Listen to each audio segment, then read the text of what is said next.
Okay, we got a shorter video today. This is from Hugo Martinez, and he says, watch this before buying 4K Blu-rays. Let's check out what he has to say. It doesn't really matter if you're collecting movies, music, video games, whatever it is you're collecting, we all end up falling into the same trap where we want to have the best of the best. The best audio, the best video quality, the best format, really. And that's a really bad habit that needs to stop. Of course, what you consider the best is purely subjective, I'm aware. Like when people say that vinyl is superior to CDs, when factually it isn't. But that's a whole other conversation that I already made a video about if you're interested. Today's topic is not on music, but on 4K Blu-rays. A format that, let's be frank here, is the most niche when it comes to the modern home media. It is easily the weakest selling out of the main three, the other two being Blu-ray and DVD, which is still the king of home media despite its vastly inferior resolution. So when it comes to 4K Blu-ray, it is without a doubt the best format. Now, let's address the big elephant in the room. Yes, $30 for a movie, especially in this economy with these gas prices, is a bit much. But sometimes you can find these for $20, sometimes even $15. Although if you're looking to buy secondhand online, it's really going to depend if whatever you're looking for is out of print or if you want the slipcover for it, which is an entire can of worms that I will open in a future video. Now the thing with 4K is that you basically need a high-end setup in order to truly appreciate the upgrades that come with this format. Like Dolby Atmos, the higher dynamic range, the better resolution, which yes, it does look sharper, but you can't really notice it unless you really focus on it, which you shouldn't be doing, by the way. You should be focusing on the movie itself. These upgrades will not look or sound as good on your $500 65-inch TV. However, I do think that this format shines mostly with the older movies. Movies like Pulp Fiction, Superman, Not You, and Shrek 2. The old movies really benefit from being transferred to 4K, although some transfers are better than others, obviously. I think the most... Okay, so before we continue the video, I just wanted to state that, yes, you are correct. I think that there are certain 4Ks that really do, if given the love and attention, the older ones like Jaws, Shawshank Redemption, those are the two that I always recommend to people, and a lot of others. Those movies look amazing on 4K, and they are the apex versions of watching those movies, 100%. But on the flip side, even newer movies look amazing in 4K, but those movies also look pretty good in Blu-ray now too. You know, that's the whole thing of it too, is because a lot of it it's the 4K scan they're putting on a 4K disc, and then they're taking that 4K scan and squeezing it down to 1080p, removing the HDR and putting it on a Blu-ray disc. So as all things, not all 4Ks are made the same, and not all Blu-rays are made the same either. So it really depends on what the product is. It depends on like who's behind it and if they really care about what they're producing. What you'll see with a lot of boutique labels, they either respect the source material or they respect the craft of what they are doing, and you can see that in the final product, and you're going to get a better overall quality film from it. But there's also the other side of things when it comes to like studios releasing stuff. They will effectively just pay someone randomly to make sure this thing gets done and gets out on time, and that's just that. So regardless of if that is higher quality or lower quality, it's going to come out, right? And that's just how it is. You know, what's that saying? Not all Big Macs are made the same. You know, sometimes you go to McDonald's, you'll have the A-team on, and they'll make the best Big Mac for you. And then sometimes you'll go to McDonald's, and they got their Z-team on, and it is trash. So you paid the exact same thing. Some are amazing, some are trash, and effectively that's kind of how all things are, pretty much for the most part.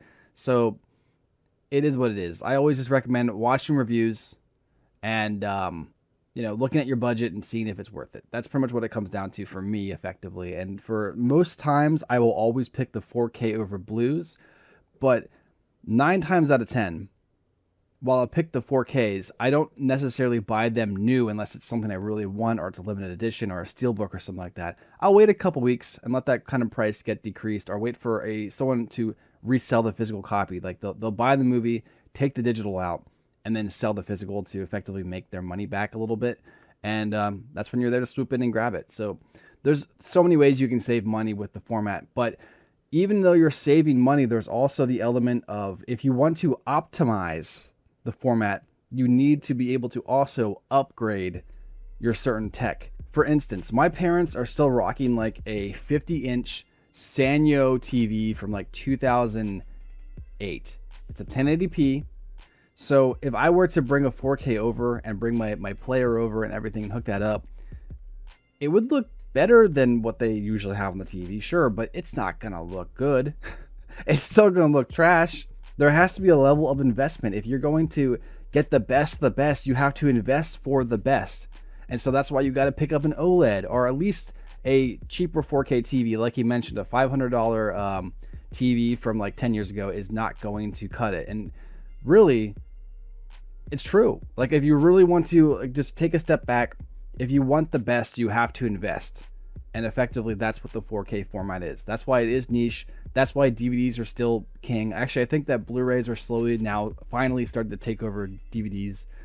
I don't know if it's necessarily Blu-rays are taking over DVDs. I think it's people are now deciding to either stream or go Blu-ray. And that's kind of how the split is happening, especially with the younger generations kind of rising up. They're either going to streaming or they're going to Blu-ray. And so DVD is starting to fall down, which is making Blu-ray go up higher. And of course, the 4K format is also kind of going up as well, which is cool to see. So hopefully that continues on that trend instead of the opposite. But as time has gone on, that baseline of tech you need to optimize your media, the price of it anyways, has been becoming lower and lower and lower. Like we see like OLEDs are much more affordable than they were just 5 years ago. So we're seeing like the ability, like OLEDs are going down.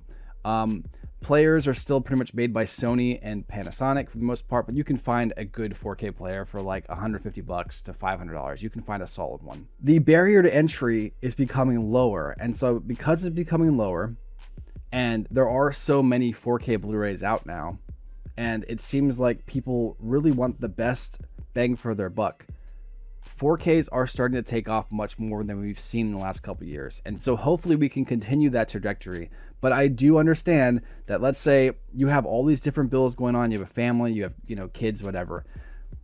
You don't have that extra money to spend on that stuff. You have to either invest, save up some money, and build yourself a nice setup, effectively get a nice OLED, like I mentioned, get a player, and then, invest correctly and look for deals on 4K Blu-rays.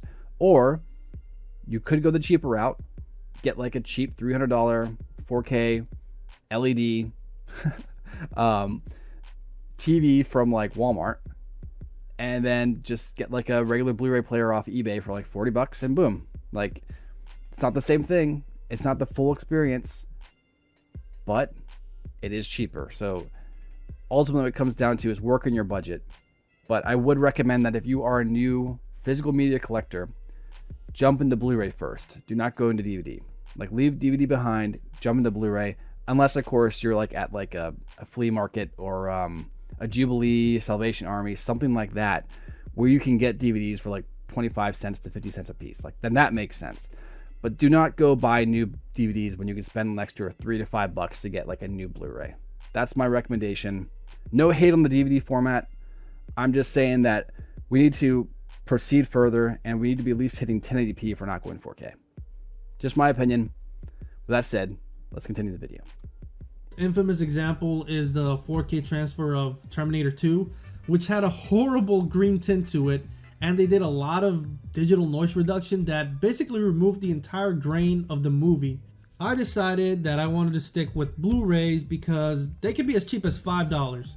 The video quality is still good, and if you add an M cable, the image can look really, really nice, especially with anime. All those little bonuses like higher resolution, HDR, and Dolby Atmos, I really don't need it.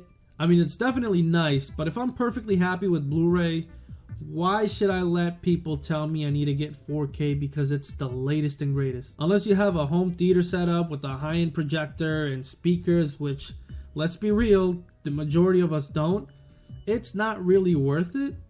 You also have to consider that you might not like the way movies look in HDR.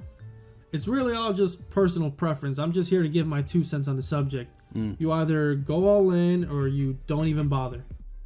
Yeah, so since I pretty much covered everything, my previous statement before we finished the video, I just want to say, for me, the resolution bump is nice, but really what you notice is the HDR. I think for me, if you get the proper panel, like an LG OLED or something like that, like I have, you will notice a difference with that HDR. The HDR for me is sometimes the bigger seller than just the extra resolution bump that you get from 4K. I don't know if that's a lot of people. I know there's some people who specifically go for 4K just because the disc can hold better sound files in there. So the 4K disc sounds way better than the Blu-ray disc. But most people are going to go for visuals, and that's more my way of doing things as well. And like I said, I appreciate the 4K bump, and sometimes it's really noticeable, sometimes it's not super noticeable. But it's the HDR effect that I really appreciate. I know that some players actually do like a false HDR effect where the movie file doesn't actually have HDR baked in, so it'll effectively do like a fake HDR effect, and that still looks pretty decent. But really, when it comes down to it, 9 times out of 10, the 4K disc is just going to be overall better in all ways, especially if you have the tech to run it. Like I mentioned, if you have a Sanyo 1080p TV from 2007 or 2008, you're not going to notice the difference. At that point, you might as well get the DVD. But if you really want the best bang for your buck, it's 4K Blu-ray all day. So that's just my perspective. Thank you, Hugo, for this video. This is great. I'll leave a link to his channel in the description below. If you enjoy this video and want to see more like this, make sure to like, subscribe, turn notifications for more. And until next time, guys, I'll catch you later. Peace.